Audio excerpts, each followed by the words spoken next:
नमो भगवते वासुदेवाय नमः। प्यारे भक्तगणों, आज आप सभी श्रवण करेंगे चैत्र महीने की कृष्ण पक्ष में पड़ने वाली एकादशी की व्रत कथा। चैत्र महीने की कृष्ण पक्ष में पड़ने वाली एकादशी को पाप मोचनी एकादशी के नाम से जाना जाता है। कहते हैं कि पाप मोचनी एकादशी का व्रत करने से व्यक्ति को सभी प्रकार के पापों से मुक्ति मिलती है और मृत्यु के बाद मोक्ष की प्राप्ति होती है। कई बार मनुष्य जाने अनजाने में कुछ ऐसी गलतियां कर बैठते हैं, इसके लिए बाद में बुरा परिणाम भुगतना पड़ता है। इस व्रत से सभी पापों से मुक्ति मिल जाती है। आइए पहले जानते हैं एकादशी व्रत की तिथि के बारे में, फिर श्रवण करेंगे कथा। पूरे साल में 24 एकादशी आती है। वैसे तो सभी एकादशी का व्रत व्यक्ति को समस्त पापों से मुक्ति दिलाकर मोक्ष प्रदान करती है, लेकिन चैत्र माह के कृष्ण पक्ष की पाप मोचनी एकादशी का विशेष महत्व है। पाप मोचनी एकादशी न सिर्फ इस जन्म बल्कि व्यक्ति के पिछले 7 जन्मों के पापों का शमन कर उन्हें जन्म मरण के बंधन से मुक्त करती है।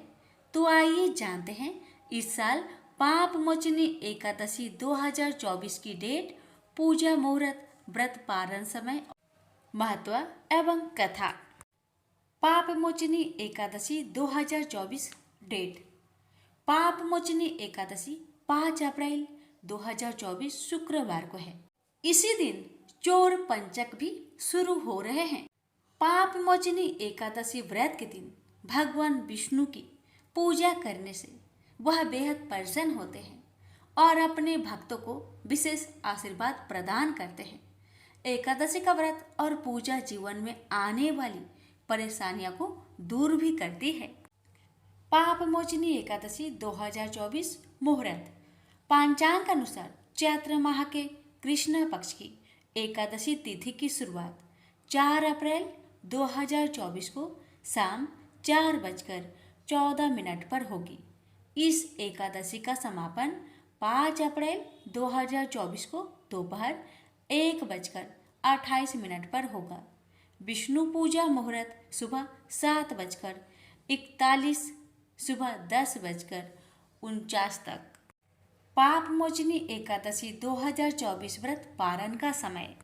पाप मोचनी एकादशी व्रत पारण चैत्र माह के कृष्ण पक्ष की द्वादशी तिथि यानी 6 अप्रैल 2024 को सुबह 6:05 से सुबह 8:37 के बीच किया जाएगा। इस दिन द्वादशी तिथि का समापन सुबह 10:19 पर होगा। इससे पहले ही एकादशी व्रत खोल ले। कथा। धर्मराज युधिष्ठिर बोले, हे जनार्दन, चैत्र मास के कृष्ण पक्ष की एकादशी का क्या नाम है तथा उसकी विधि क्या है? कृपा करके आप मुझे बतलाए। श्री भगवान बोले, हे राजन, चैत्र मास के कृष्ण पक्ष की एकादशी का नाम पाप मोचनी एकादशी है। इसके व्रत के प्रभाव से मनुष्य के सभी पापों का नाश होता है। यह सब व्रतों से उत्तम व्रत है। इस पाप मोचनी एकादशी की महात्म्य के श्रवण व पठन से समस्त पाप नाश को प्राप्त हो जाते हैं। एक समय देव ऋषि नारद ने जगत पिता ब्रह्मा जी से कहा, महाराज, आप मुझसे चैत्र मास के कृष्ण पक्ष की एकादशी का विधान कहिए।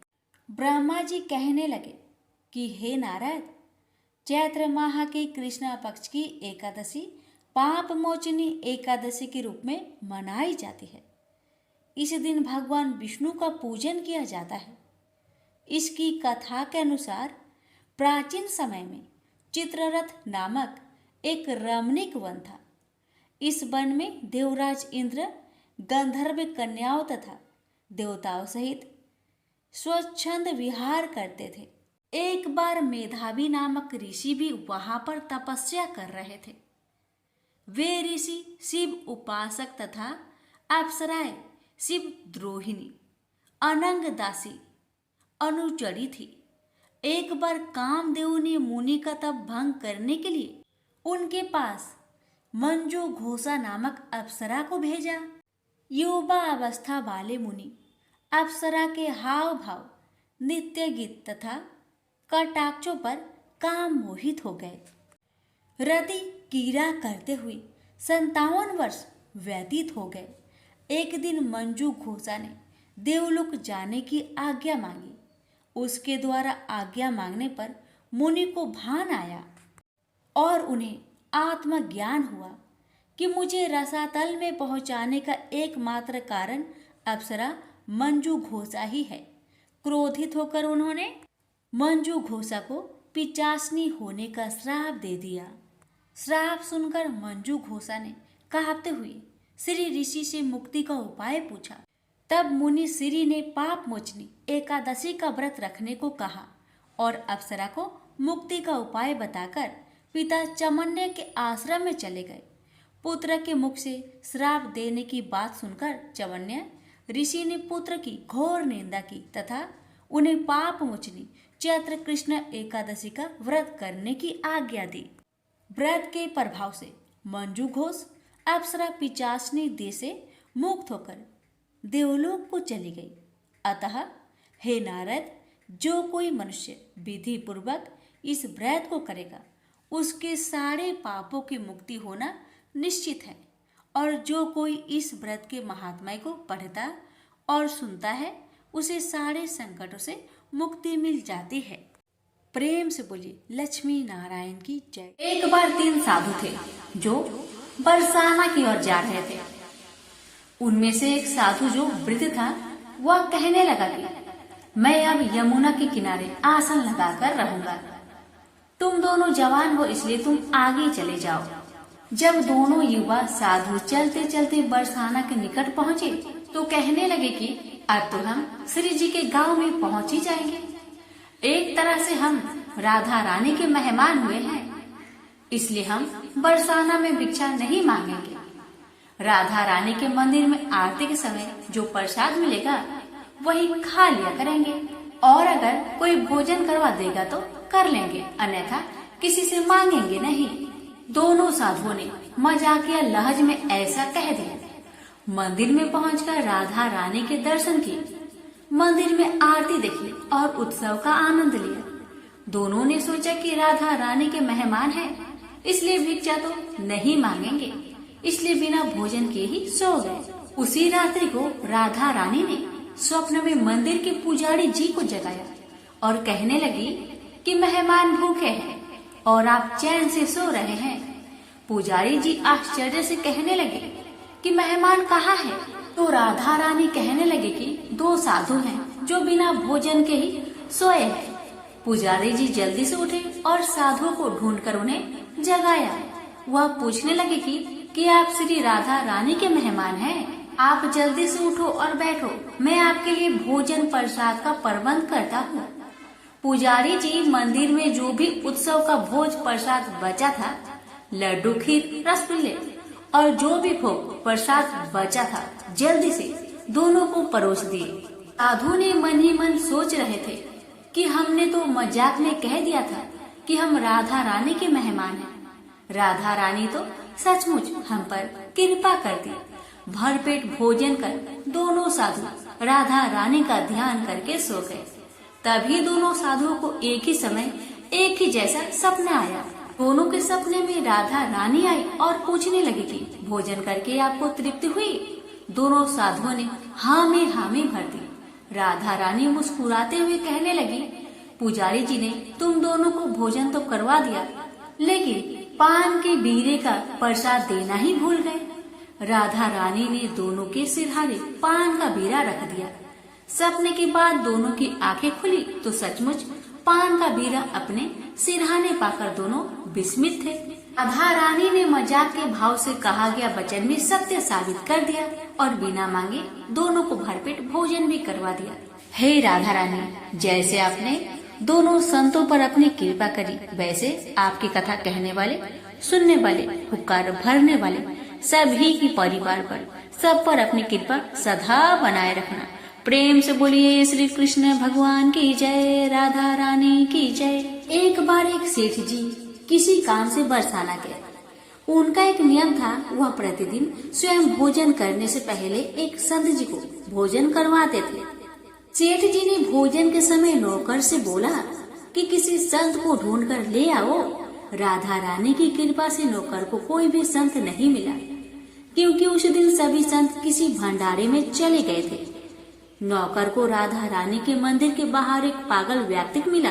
नौकर मन में विचार करने लगा कि अगर सेठ को संत नहीं मिला भोजन करवाने के लिए, तो वह हमें भी भोजन नहीं करने देगा। इसलिए वह पागल व्यक्ति को बाजार ले गया। नौकर ने पागल को लाल कपड़े खरीद कर दिए और गले में माला पहना दी और माथे पर तिलक लगा दिया। वह कहने लगा कि मैं सेठ को बोल दूंगा कि तुम संत हो। सेठ तुम्हें भरपेट भोजन करवाएंगे और अच्छी दान दक्षिणा भी देंगे।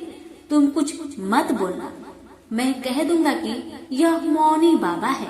और उस पागल व्यक्ति को सेठ के पास ले गया। सेठ जी ने उनके अच्छे से चरण धोए और गरम गरम भोजन उसके आगे परोस दिया। उस व्यक्ति ने जीवन में पहली बार इतना अच्छा भोजन देखा था। भोजन देखते ही देखते उसे उठाकर खाने लगा तो सेठ ने उसे टोक दिया। सेठ कहने लगे कि तू नकली संत है, क्योंकि संत तो भोजन से पहले प्रार्थना करते हैं, उसके पश्चात भोजन करते हैं। सेठ ने उसे भगा दिया। भिखारी रोता हुआ वहाँ से चला गया। सेठ ने श्री जी से क्षमा मांगकर भोजन कर लिया। उधर भिखारी भूख के कारण वह रोता रहा।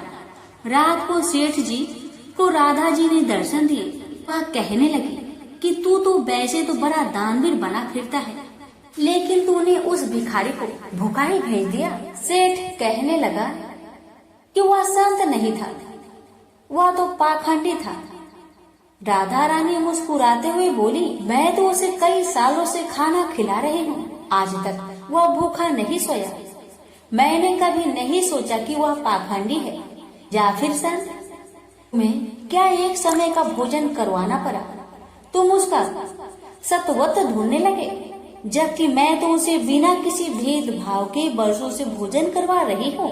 राधा रानी की बातें सुनकर सेठ जी को अपनी गलती का एहसास हुआ। उन्होंने राधा रानी से हाथ जोड़कर क्षमा मांगी। राधा रानी ने भी सेठ जी को क्षमा कर दिया। प्रेम से बोलिए श्री कृष्ण भगवान की जय, राधा रानी की जय। एक लड़का सूट बूट पहनकर अपने ससुराल पत्नी को लेने जा रहा था। रास्ते में एक गाय कीचड़ में फंसी हुई थी। वह लड़के से कहने लगी कि बेटा, मैं कीचड़ में फंसी हूँ, मुझे हाथ देकर बाहर निकालो। वह कहने लगा, नहीं नहीं, यदि मैं कीचड़ में हाथ डालूंगा तो मेरे कपड़े गंदे हो जाएंगे, मुझे तो अपनी पत्नी को लेने ससुराल जाना है। वह गाय क्रोधित होकर श्राप देती है, अच्छा तुम ससुराल जाओ, तुम वहां पर नहाओगे तो आधा गधा और खाना खाओगे तो पूरा गधा बनोगे। वह ससुराल पहुंच जाता है और उसके साले कहते हैं कि जीजा जी आप नहा धोकर खाना खा लो। तब वह कहता है कि मैं नहीं नहाऊंगा। तब वह कहते हैं ठीक है आप खाना खा लो। तब वह खाने से भी इनकार कर देता है। सब परेशान हो जाते हैं, जीजा ऐसा क्यों कर रहे हैं, ना तो नहा रहे हैं ना ही खाना खा रहे हैं। तब उसकी पत्नी कहती है कि आप क्यों नहीं नहाते या खाते हो। तब वह लड़का गाय की बात अपनी पत्नी से बताता है और कहता है कि मुझे गाय ने श्राप दिया है कि नहाऊंगा तो आधा गधा व खाऊंगा तो पूरा गधा बन जाऊंगा। तब पत्नी कहती है कि कोई बात नहीं, आप नहा लीजिए व कुछ खा लीजिए, मैं वचन देती हूँ कि मैं आपका साथ दूंगी। तब वह लड़का अपनी पत्नी की बात सुनकर नहाने के लिए तैयार हो जाता है और खाने बैठता है तो पूरा गधा बन जाता है। सब उसको गधा समझकर भगाने लगते हैं तो पत्नी उनसे कहती है कि इसे मत मारो, ये मेरे पति हैं, इसे गाय का श्राप लग गया था इसलिए ये गधे बन गए हैं। आप मुझे इसके साथ ही विदा कीजिए। आप उसे उस गधे के साथ विदा कर देते हैं। वह गधे को लेकर एक जगह झाड़ के पीछे डेरा डालती है। दिन भर मेहनत मजूरी करती है और 12 आना गधे पर खर्च करती है और 4 आने खुद पर खर्च करती है और बोझ गधे पर न डालकर खुद ढोती है। इस प्रकार वह रोज करती है। तो रानी महलों की खिड़की में से रोज यह नजारा देखती है कि ऐसा इसे कौन सा दुख है, यह ऐसा क्यों करती है। एक दिन वह दासी को भेजकर उसे अपने महल में बुलाती है और पूछती है कि तुम ऐसा क्यों करती हो। तब वह कहती है, तुम वचन भरोगी, तुम मेरी मदद करोगी तो मैं तुम्हें अपना दुख बताऊंगी। रानी वचन भरती है कि बहन मैं वचन भरती हूँ। तब वह सारी बात बताती है और कहती है, इस प्रकार मेरे पति श्राप के वचन से गधा बन गए। तब रानी पूछती है कि इसका उपाय क्या है। तब वह बताती है, यदि किसी ने 24 एकादशी करी होगी, वह संकल्प करके इसे 24 एकादशी दे तो मेरे पति पहले की तरह ठीक हो जाएंगे।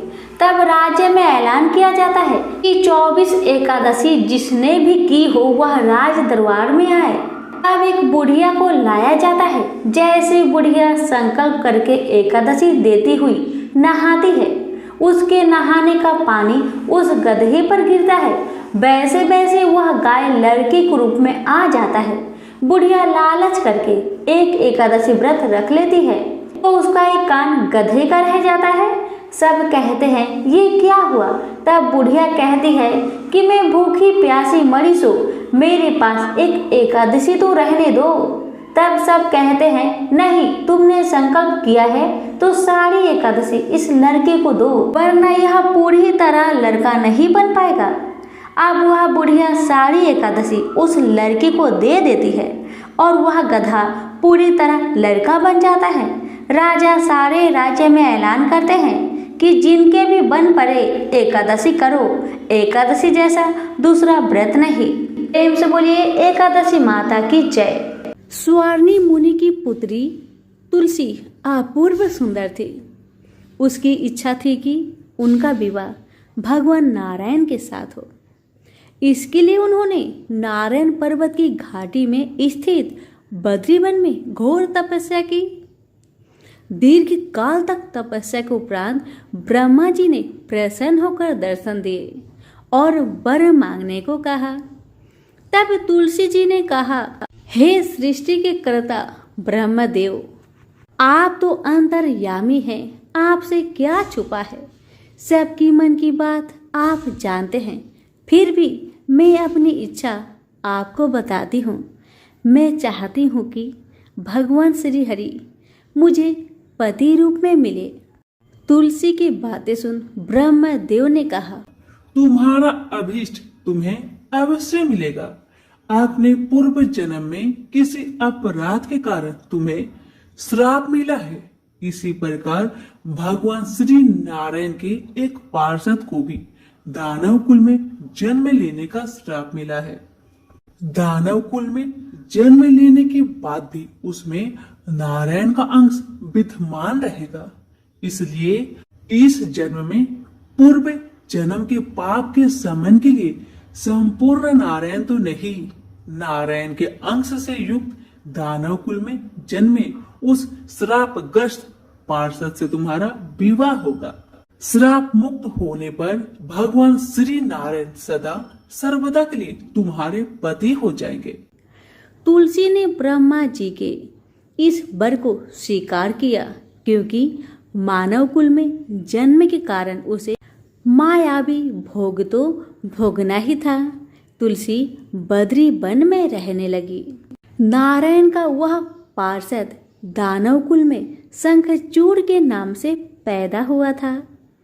कुछ दिनों के बाद वह भ्रमण करता हुआ बद्री वन में आया, जहाँ तुलसी रहा करती थी। वहां तुलसी को देखते ही उस पर मुग्ध हो गया। तुलसी के सामने उसने अपने साथ विवाह करने का प्रस्ताव रखा।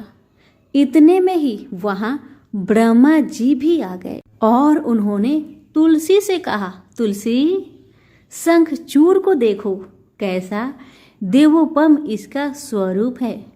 दानव कुल में जन्म लेने के बाद भी लगता है जैसे इसके शरीर में नारायण का वास हो। तुम प्रस्ताव को स्वीकार कर लो। तुलसी को भी लगा कि उसकी तपस्या पूर्ण हुई है, उसे इच्छित फल मिला है। शंखचूड़ के साथ उसका गंधर्व विवाह हो गया और वह शंखचूड़ के साथ उसके महल में पत्नी बनकर आ गई। शंखचूड़ ने अपनी परम सुंदरी सती सावधि पत्नी तुलसी के साथ बहुत दिनों तक राज्य किया। उसने अपने राज्य का इतना विस्तार किया कि देवलोक तक उसके अधिकार में आ गया। स्वर्ग का सुख भोगने वाले देवताओं की दशा भिखारियों की जैसी हो गई।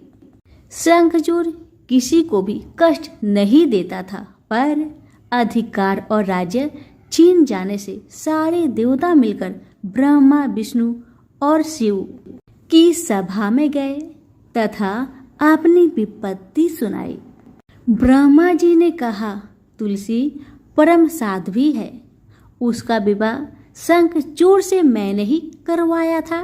शंखचूड़ को तब तक नहीं हराया या मारा जा सकता है जब तक तुलसी को न छला जाए। विष्णु जी ने कहा, शंखचूड़ पूर्व जन्म में मेरा पार्षद था। श्राप के कारण उसे दैत्य कुल में जन्म लेना पड़ा। इस जन्म में भी मेरा अंश उसमें व्याप्त है। साथ ही तुलसी के पतिव्रत धर्म से वह अजय है। फिर देवताओं की सम्मति से भगवान शिव ने शंखचूड़ के पास संदेश भेजा कि या तो वह देवताओं का राज्य लौटा दे या फिर उनसे युद्ध करे। शंखचूड़ भगवान शंकर के पास पहुंचा। उसने कहा, देवादिदेव, आपके लिए देवताओं का पक्ष लेना उचित नहीं है। राज्य बढ़ाना हर राजा का कर्तव्य है। मैं किसी को दुखी नहीं कर रहा हूँ। देवताओं से कहिए वे मेरी प्रजा होकर रहे। मैंने आपका भी कोई उपकार नहीं किया है और हमारा आपका युद्ध शोभा नहीं देता। अगर आप हार गए तो बड़ी लज्जा की बात होगी। मैं हार गया तो आपकी प्रीति बहुत अधिक नहीं बढ़ेगी। शंखचूड़ की बातें सुन भगवान शंकर हंसने लगे। भगवान तो सब रहस्य समझते थे। तुलसी और शंखचूड़ के पूर्व जन्म की श्राप की अवधि लगभग पूरी हो चुकी थी। भगवान बोले, इसमें कृति और लज्जा की बात नहीं। तुम देवों के राज्य लौटाकर उन्हें उनके पद पर प्रतिष्ठित होने दो। युद्ध से बचने का यही एक उपाय है। शंखचूड़ ने कहा, मैंने युद्ध के बल से देवलोक जीता है। कोई उसे युद्ध के द्वारा ही वापस ले सकता है। यह मेरा अंतिम उत्तर है। मैं जा रहा हूँ। ऐसा कहकर शंखचूड़ चला गया। उसने अपनी पत्नी तुलसी को सारी बात बताई और कहा, कर्म भोग सब काल सूत्र में बंधा है। जीवन में हर्ष, शोक, भय, सुख, दुख, मंगल, अमंगल काल के अधीन है। हम तो केवल निमित्त है। संभव है भगवान शिव दोनों का पक्ष लेकर मुझसे युद्ध करे। तुम चिंता मत करना, तुम्हारी सती तेज मेरी रक्षा करेगी। दूसरे दिन भगवान शंकर ने नेतृत्व में देवताओं ने युद्ध छेड़ दिया। शंखचूड़ ने भीषण बाणों की वर्षा कर उनका वेग रोका। उसके प्रहार से देवता डगमगाने लगे। उसने दानवी शक्ति का प्रयोग कर मायावी युद्ध आरंभ किया। युद्ध स्थल पर दानव शंखचूड़ किसी को दिखाई नहीं देता था, पर उसका अस्त्र शस्त्र देवताओं पर प्रहार कर देवताओं को घायल कर रहा था। अब देवतागण अपना अस्त्र शस्त्र चलाए तो किस पर चलाए और कैसे चलाए, क्योंकि कोई शत्रु सामने था ही नहीं। कई दिनों तक इस तरह भयंकर युद्ध चला। शंखचूड़ पराजित नहीं हुआ। तब भगवान शिव ने विष्णु जी से कहा, विष्णु कुछ उपाय करिए, अन्यथा मेरा तो सारा यश मिट्टी में मिल जाएगा। तब श्री हरि विष्णु ने सोचे, बल से तो शंखचूर को हराया नहीं जा सकता, इसलिए छल का सहारा लेना होगा। उन्होंने तुरंत अपना स्वरूप शंखचूर जैसा बनाया और वस्त्र शस्त्र से सज्जित हो तुलसी के पास आए और बोले, प्रिय, मैं युद्ध में जीत गया। सारे देवता भगवान शंकर समेत हार गए। आओ, इस खुशी में आओ, मैं तुम्हें अंक से लगा लूं।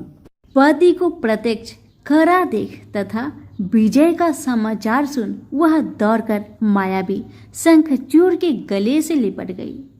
इस प्रकार पति पत्नी दोनों ने आलिंगन को खूब खुशी मनाई। पर पुरुष के साथ इस प्रकार का व्यवहार से उसका सती तेज नष्ट हो गया।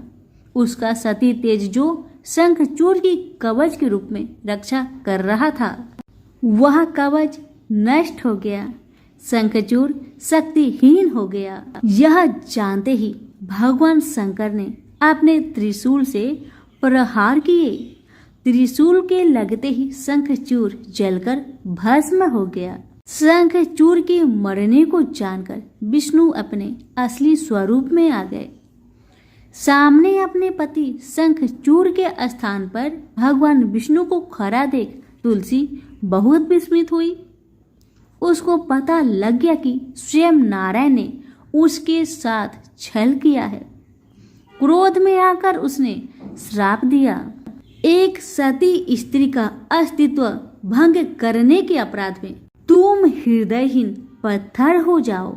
विष्णु ने तुलसी के श्राप को सिरोधार्य कर कहा, देवी, तुम्हारा तथा शंखचूर के कल्याण के लिए मुझे ऐसा करना पड़ा। तुम दोनों को श्राप मुक्त करना था। तुम भी अब शरीर त्याग कर तुलसी बिरुवा के रूप में जन्म लोगी और मेरी पूजा तुलसी दल से होगी। मैं सालग्राम पत्थर बनूंगा। मेरे शीश पर तुम आदर से विराजमान होगी। तुम्हारे पति की हड्डियों के चूर्ण से शंख की उत्पत्ति होगी। उस शंख ध्वनि से देवताओं तथा मेरी पूजा आराधना होगी। जहाँ शंख ध्वनि होगी वहाँ मंगलमय में मैं विराजमान रहूंगा। तुमने पूर्व जन्म में बद्री वन में मुझे पाने के लिए बड़ी तपस्या की थी। अब अगले जन्म में मैं नारायण पर स्तर के रूप में बद्रीनाथ वन में स्थापित हो जाऊंगा और मेरी पूजा अर्चना फल फूल से न होकर तुम्हारी तुलसी दल से होगी। मेरे शीश पर विराजमान होकर तुम मुझसे भी पूजा पद प्राप्त करोगी। प्रेम से बोले, तुलसी माता की जय हो, शालिग्राम जी की जय हो, विष्णु भगवान की जय हो। प्राचीन समय की बात है। सत्य युग में मोर नामक दानव रहता था। वह दानव बड़ा ही अद्भुत, अत्यंत रौद्र तथा संपूर्ण देवताओं के लिए भयंकर था। उस काल रूपधारी दुरात्मा महासुर ने इंद्र को भी जीत लिया था। संपूर्ण देवता उससे परास्त होकर स्वर्ग से निकाले जा चुके थे और शंकित तथा भयभीत होकर पृथ्वी पर विचारा करते थे। एक दिन सब देवता महादेव जी के पास गए। वहां इंद्र ने भगवान शिव के आगे सारा हाल कह सुनाया। इंद्र बोले, महेश्वर, ये देवता स्वर्ग लोक से निकाले जाने के बाद पृथ्वी पर विचर रहे हैं। मनुष्यों के बीच रहना इन्हें शोभा नहीं देता है। हे महादेव, कोई उपाय बतलाइए। ये देवता अब किसका सहारा ले? महादेव जी ने कहा, देवराज, जहाँ सबको शरण देने वाले, सबकी रक्षा में तत्पर रहने वाले जगत के स्वामी भगवान गरुड़ ध्वज विराजमान है, तुम लोग वहां जाओ, वे ही तुम लोगों की रक्षा करेंगे। भगवान श्री कृष्ण कहते हैं, युधिष्ठिर, महादेव जी की यह बात सुनकर परम बुद्धिमान देवराज इंद्र संपूर्ण देवताओं के साथ क्षीर सागर में गए, जहां भगवान गदाधर सो रहे थे। इंद्र ने हाथ जोड़कर उनकी स्तुति की। इंद्र बोले, देवेश्वर, आपको नमस्कार है। देव, आप ही पति, आप ही मति, आप ही कर्ता और आप ही कारण हैं। आप ही सब लोगों की माता और आप ही इस जगत के पिता हैं। देवता और दानव दोनों ही आपका वंदना करते हैं। पुंडरीकाक्ष, आप दैत्यों के शत्रु हैं। मधुसूदन, आप हम लोगों की रक्षा कीजिए।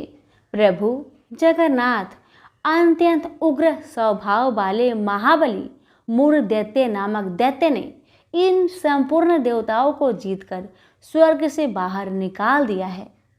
भगवान देवेश्वर, शरणागत वत्सल, देवता भयभीत होकर आपकी शरण में आए हैं। दानवों का विनाश करने वाले कमल नयन भक्त वत्सल देवेश्वर जनार्दन, हमारी रक्षा कीजिए, रक्षा कीजिए।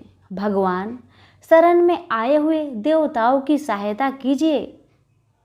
इंद्र की बात सुनकर भगवान विष्णु बोले, देवराज, यह दानव कैसा है, उसका रूप और बल कैसा है, तथा उस दुष्ट के रहने का स्थान कहाँ है। इंद्र बोले, देवेश्वर, पूर्व काल में ब्रह्मा जी के वंश में तालजंग नामक एक महान असुर उत्पन्न हुआ था, जो अत्यंत भयंकर था। उसका पुत्र मूर दानव के नाम से विख्यात है। वह भी अत्यंत उत्कट, महापराक्रमी और देवताओं के लिए भयंकर है। चंद्रावती नाम से प्रसिद्ध एक नगरी है, उसी में स्थान बनाकर वह निवास करता है। उस दैत्य ने समस्त देवताओं को परास्त करके उन्हें स्वर्ग लोक से बाहर कर दिया है। उसने एक दूसरे ही इंद्र को स्वर्ग के सिंहासन पर बैठाया है। अग्नि, चंद्रमा, सूर्य, वायु तथा वरुण भी उसने दूसरे ही बनाए हैं। जनार्दन, मैं सच्ची बात बता रहा हूँ, उसने सब कोई दूसरे ही कर लिए हैं। देवताओं को तो उनके उनके प्रत्येक स्थान से वंचित कर दिया है। इंद्र की बात सुनकर भगवान जनार्दन को बड़ा क्रोध आया। उन्होंने देवताओं को साथ लेकर चंद्रावती नगरी में प्रवेश किया। भगवान गदाधर ने देखा दैत्यराज बारंबार गर्जना कर रहा है और उससे परास्त होकर संपूर्ण देवता दसों दिशाओं में भाग रहे हैं। अब वह दानव भगवान विष्णु को देखकर बोला, खड़ा रह, खड़ा रह। उसकी यह ललकार सुनकर भगवान के नेत्र क्रोध से लाल हो गए। विष्णु भगवान बोले, अरे दुराचारी दानव, मेरी इन भुजाओं को देख। यह कहकर भगवान श्री हरि विष्णु ने अपने दिव्य बाणों से सामने आए हुए दुष्ट दानव को मारना आरंभ किया। दानव भय से विहल हो उठे। पांडुनंदन तत्पश्चात श्री विष्णु ने दैत्य सेना पर चक्र का प्रहार किया। उससे छिन्न भिन्न होकर सैकड़ों योद्धा मौत के मुख में चले गए। इसके बाद भगवान मधुसूदन बद्रिका आश्रम में चले गए। वहां सिंहवती नाम की गुफा थी, जो 12 योजन लंबी थी। पांडुनंदन, उस गुफा में एक ही दरवाजा था। भगवान विष्णु उसी में सो गए। वह दानव मूर भगवान को मार डालने के उद्देश्य से उनके पीछे पीछे तो लगा ही था, अतः उसने भी उसी गुफा में प्रवेश किया। वहां भगवान को सोते देख उसे बड़ा हर्ष हुआ। उसने सोचा, यह दानवों को भय देने वाला देवता है, अतः निसंदेह इसे मैं मार डालूंगा। युधिष्ठिर, दानव के इस प्रकार विचार करते ही भगवान विष्णु के शरीर से एक कन्या प्रकट हुई, जो बड़ी ही रूपवती, सौभाग्यशालिनी तथा दिव्य अस्त्र शस्त्रों से सुसज्जित थी। वह भगवान के तेज के अंश से उत्पन्न हुई थी। उसका बल और पराक्रम महान था। युधिष्ठिर, दानवराज मूर ने उस कन्या को देखा। कन्या ने युद्ध का विचार करके दानव के साथ युद्ध करने के लिए याचना की। युद्ध छिड़ गया। कन्या सब प्रकार की युद्ध कला में निपुण थी। वह महान असुर उस कन्या के हुक्कार मात्रा से ही जलकर राख के ढेर में परिवर्तित हो गया। दानव के मारे जाने पर भगवान जाग उठे। उन्होंने दानव को धरती पर इस प्रकार निष्प्राण पड़ा देखकर कन्या से पूछा, मेरा यह शत्रु अत्यंत उग्र और भयंकर था, किसने इसका वध किया है?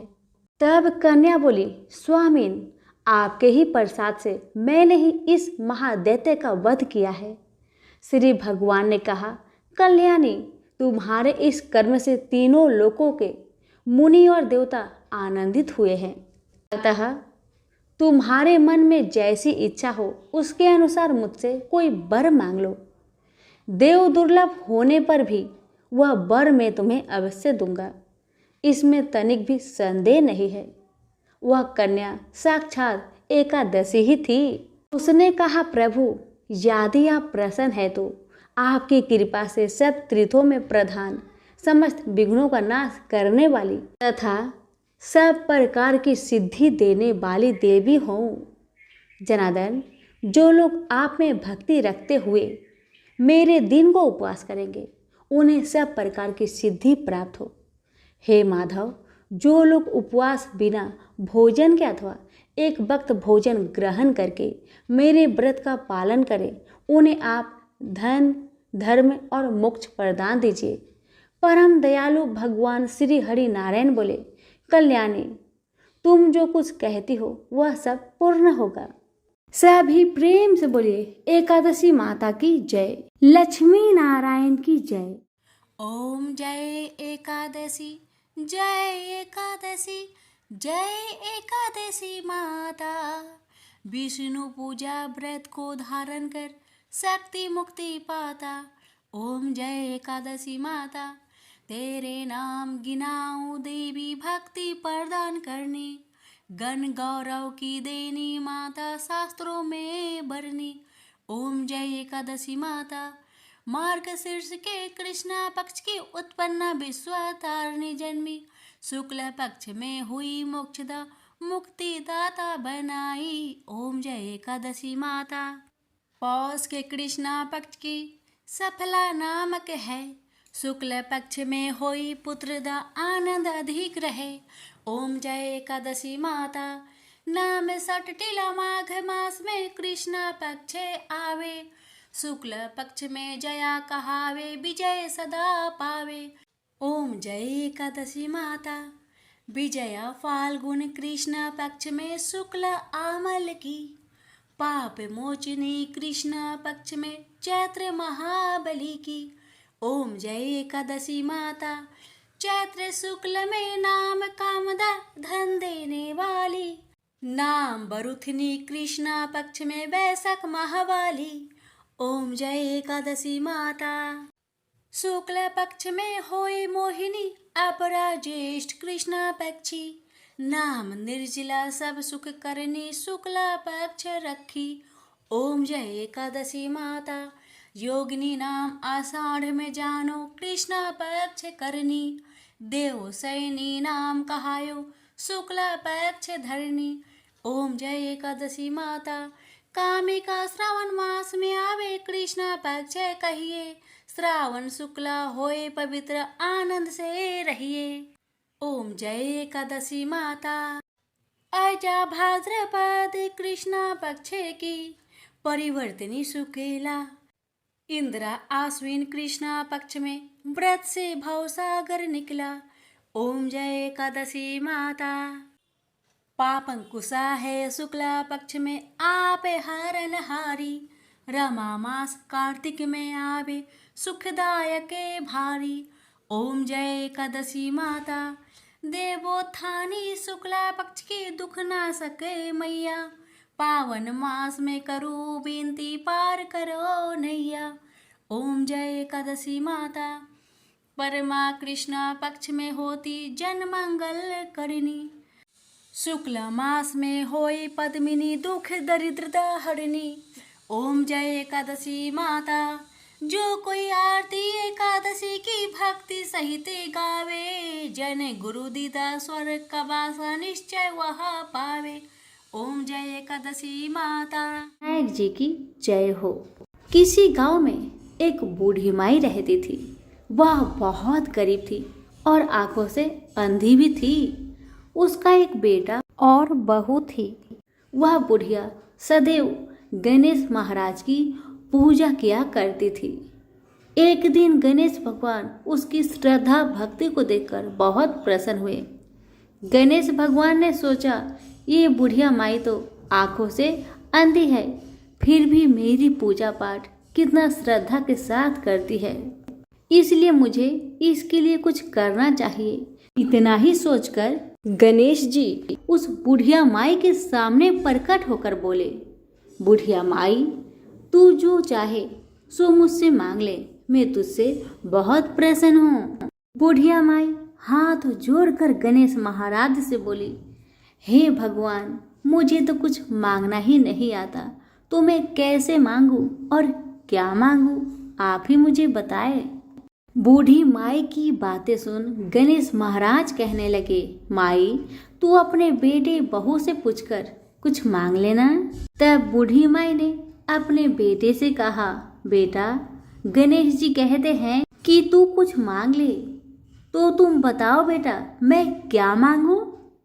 बेटा ने कहा, माँ, तुम ढेर सारा धन दौलत मांग ले।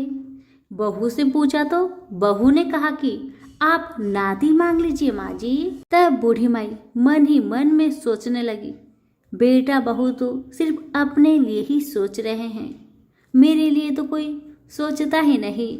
इतना सोचकर बूढ़ी माई ने सोचा, एक बार अपनी पड़ोसन से पूछ कर आऊं कि मेरी पड़ोसन क्या कहती है।